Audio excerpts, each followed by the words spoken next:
Mbola ao anatin'ny fifampitondranam-bavaka isika koa saika ampitiavana ianao iombona amin'ny vavaka izay ho tanterahana.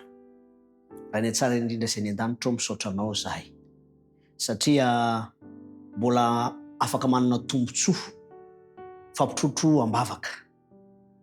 Tsy mitsatra ihany koa izay mangataka hatrany famelan-keloka avy aminao ananana fiadanam-po. Ny namanay Rasoa Emilène izay manana tsy fahasalamana amin'izao fotoana izao, ny masony indrindraindrindra. Tompo malalo, raha misy fanafody efa natanterahana fitsaboana dia hiasa mahery ao anatin'izany ianao.